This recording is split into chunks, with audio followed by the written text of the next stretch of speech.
Welcome back to chessopenings.com. Today I want to look at an interesting position which arises after the moves pawn to e4, pawn to e5, knight f3, and knight to c6. And it's from this position that today I'd like us to look at some minute differences between the Ruy Lopez, which would be the move bishop to b5, and the Italian game, which would be the move bishop to c4.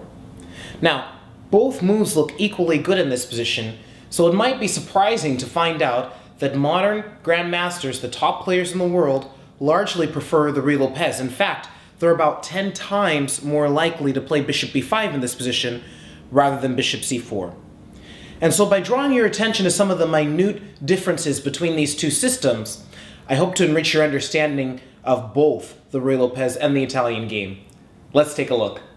Here we have the key position where white is able to choose between deploying the bishop on b5 and deploying the bishop on c4. And it appears that both moves have their advantages. On c4, the bishop has the most scope and also maybe targets this f7 point, which could become key later in the tactical phase. Whereas with bishop b5, white starts some additional pressure on this e5 pawn.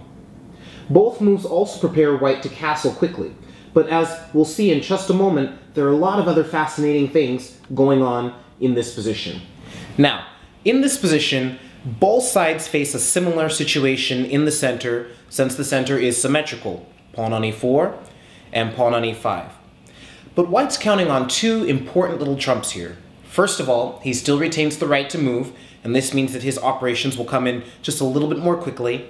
But secondly, and just as importantly, white has managed to force black to play knight to c6 in this position. And it's due to this tiniest of details that white gets an idea.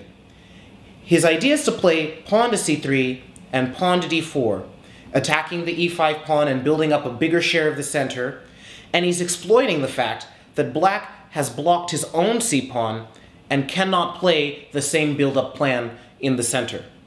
So, to make this plan work, white has to be sure that he doesn't fall under the same problem covering his own e-pawn. For example, in light of the discussion we just had, you might suppose that white should just play pawn to c3 in this position. But in fact, this move has two major drawbacks. First of all, the move is so slow that black can just play d5 himself, and he can achieve an equal game right off the bat since he immediately achieves this all-important thrust of the d-pawn, and he doesn't have to worry about losing time with the queen after, say, pawn takes pawn and queen takes pawn, since the knight is currently deprived of the c3 square. This is one reason that c3 is not a great idea in this position. A second antidote, which is also very successful and which is a little bit more instructive in this position, is knight to f6, and this is normally what white needs to fear. Black also can attack the e-pawn, and here it's kind of difficult to find a good way to defend this pawn without surrendering the plan of d2 to d4. For example, if white plays the move pawn to d3, well, of course, this pawn is now no longer eligible to come to d4 for quite some time. The same is true if white plays the awkward move bishop to d3, when, of course, again, the pawn is weirdly situated here. Another move which white might try is queen c2, but in this case, I think that white is just losing time. Black's move knight to f6 will be immensely more useful than white's move queen to c2, since we're not really interested in developing the queen so early, and probably just the move d5 leads to a perfectly adequate game for black. So, it's due to all these things, in fact, that white normally goes ahead and enters complications with the move pawn to d4, as anything else gives black a very satisfactory game. But here too, it's been well known for a while that after knight takes pawn on e4, black still achieves a satisfactory game, since, for example, after the move pawn takes pawn on e5, black is still able to bring this pawn up to d5, and black has already achieved a rather comfortable game. So, even though white in this position has successfully found the right idea of playing c2 to c3 and d2 to d4, he still needs to take appropriate details into account, and he needs to devise a strategy and make arrangements for how he's going to deal with black getting ready to attack white's pawn on e4. So whatever white does next, he needs to keep this factor in mind while he continues to play for the correct plan. So with the move bishop to c4, In addition to the other attractive points, putting the bishop on a nice square and observing f7 and also preparing to castle kingside, in addition to these points, white is also ready to play pawn to d3 at a moment's notice if he needs to defend the e4 pawn. And in this case now he already has the bishop outside of the pawn chain, and later he's going to make efforts to bring further defense to the e4 pawn, probably by castling, playing moves like rook e1, and then the knight to b d2. And then later he'll play for c3 and d4. And this is one of the points of bishop c4, is that it helps to facilitate white's playing d2 to d3 in order to defend the e4 pawn. In fact, the best players in the world have tended to handle the Italian game using this sort of slow build-up idea. For example, after knight f6, players on the white side have come to prefer the very quiet move, simple pawn to d3. And now white will play in a very gradual style similar to the Ruy Lopez. In fact, let's just imagine that white gets a bunch of moves here in order to show some of the key ideas. White would ordinarily continue with c2 to c3, castles kingside, bishop b3, and then moves like, let's say, rook e1, knight b to d2. Notice how we're defending this pawn adequately, and we're also using a very typical maneuver of the knight to f1 and to g3. And then usually around here does white finally make a choice about when and whether to play pawn to d4. And this is a very typical plan. For example, let's just give black some moves now and show how this play typically pans out. After knight f6, many games have continued d3, bishop e7, castles kingside, and bishop b3. Now I want to point out that the idea of this move, bishop b3, is to save this bishop from an eventual stab by the knight a5. And at the moment, black is not quite yet ready to play knight a5 because he has to watch this pawn on e5. So first he plays d6, but now white is just in time with the move c3, ready to give this bishop an attractive square on c2. In fact, black still continues with the move knight to a5, bishop c2, and c5. This is the key idea, bringing that c-pawn into the game and helping to control the center. Rook e1. The knight comes back to the more sensible c6 square. And now knight b d2. And play tends to go rook e8, h3, bishop f8, knight f1. Very standard setup for white. In fact, we see this exact same sort of setup for white many, many times in the Ruy Lopez.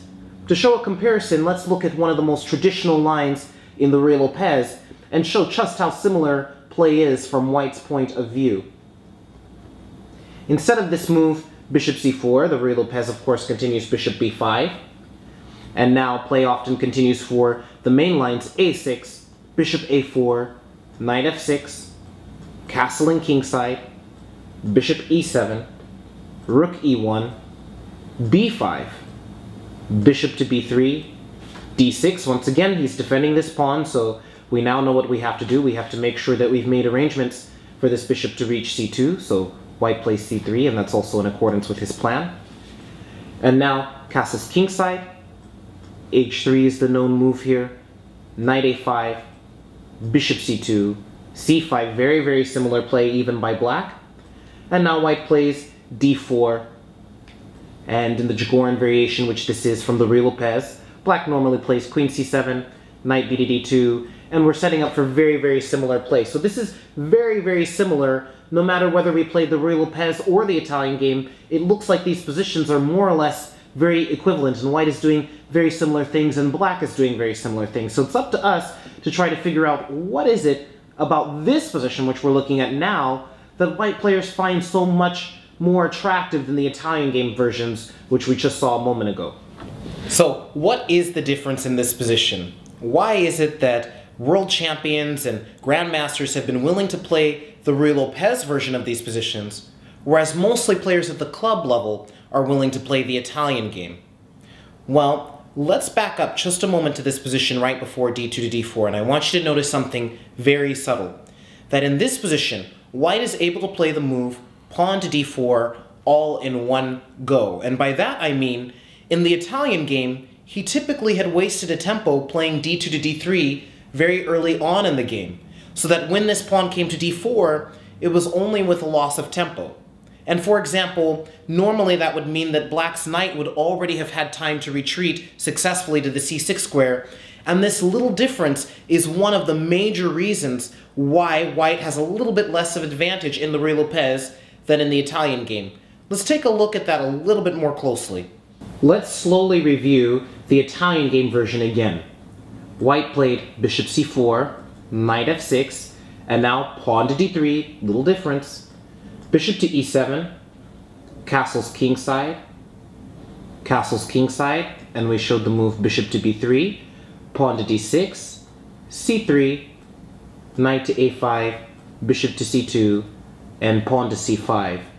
And now, white typically continued rook to e1, knight to c6. Notice that this is a big difference, that black's knight has already come back to this c6 square. And now knight to bd2, and we have rook e8, h3, all very same for white, but there are some big differences with black's setup. But the main difference which I want us to focus on for today, after bishop f8, knight f1, h6, and now, for example, pawn to d4, the big difference that I want us to focus on is that white has lost a tempo with this maneuver, d3 very early. d3 occurred on move 4, and on move 13, we're moving that pawn a second time, where in the Ruy Lopez, we did not have to do that. There are some other differences, but the major way that black has profited from this tempo is that his knight is already on a much better location, and often this gives black an option, for example, to trade material on d4 and achieve a pretty natural game here. There are actually a few differences we can discuss between these very similar versions of the same position. However, I just want to focus right now on how exactly white lost a tempo in the Italian game. And to see this more clearly, let's start looking again at the move bishop b5, which was the Ruy Lopez. Now, one of the little secrets in the Ruy Lopez is that white has in fact devised a solution to the defense of his e4 pawn. Remember that early on in this video we spent a long time discussing the fact that white needs to make some preparations to defend the e4 pawn. It turns out that in the Ruy Lopez, white has an option to temporarily ignore the threat to e4. For example, after the move knight f6, or after the move a6, which is a little bit more common, bishop a4, and now knight f6, instead of playing d2 to d3, as white played in the Italian game, white actually has the move castling kingside in this position. And in both cases, if black does in fact take on e4, and I want to point out really quick that quite often black does not take on e4, and instead he plays bishop e7, and now white uses his rook to defend the e4 pawn, and the problem is solved. But if black takes on e4, white has access to the move pawn to d4, and a lot of theory has been written about these positions, but it's well known that white has excellent chances of an advantage in this kind of position. So why can't white use the same exact idea in the Italian game? Well, it turns out that after bishop to c4, after knight f6, the move castling kingside is just a very weak move. Since after knight takes e4, the big problem is that black is going to be able to play d5 next move with tempo. And he will do this no matter whether white plays rook e1 or if he plays pawn to d4. Now black would simply play pawn to d5 with tempo against the bishop on c4. And it's because of this tiny little factor that the bishop's placement on d4 actually turns out to be a slight disadvantage for white. If the bishop is on b5, he never has to fear this kind of possibility and would simply play something like knight takes e5. But on c4, black's threat on e4, to take on e4 with the knight, is slightly stronger because he can always follow up with d5 with tempo. And it's this little detail that means that white needs to go out of his way to defend the pawn on e4, usually with the move pawn to d3. And so, as we've seen before, in the Ruy Lopez, after bishop to b5, a6, bishop a4, knight f6, castles, indeed, black most often does not take on e4, and instead simply plays bishop e7, and this gives white the opportunity to play rook e1. Problem solved. As we've seen, white is now in an excellent position to play his plan c2 to c3 and pawn to d4. And by using the rook to defend the e4 pawn, he's avoided the time-wasting move with d2 to d3. And now that you've seen all this, you now understand one of the key strategic benefits of the Ruy Lopez over the Italian game. In the Ruy Lopez, white is able to deal with the threat to e4 more effectively, since for a single tempo, he can afford not to defend the e4 pawn. And it's this little difference which makes white's attempts to gain the advantage in the Ruy Lopez more persuasive than his attempts to gain an advantage in the Italian game. I hope you've enjoyed this little journey into the heart of the Ruy Lopez and the Italian game. Whether you ultimately decide to look at some of the fascinating details of the Ruy Lopez or to simply play the Italian game for its clear strategic ideas, I hope that by understanding these small details, you'll have a better appreciation for the openings and have more success in playing them. Thank you for watching, and I hope to see you soon.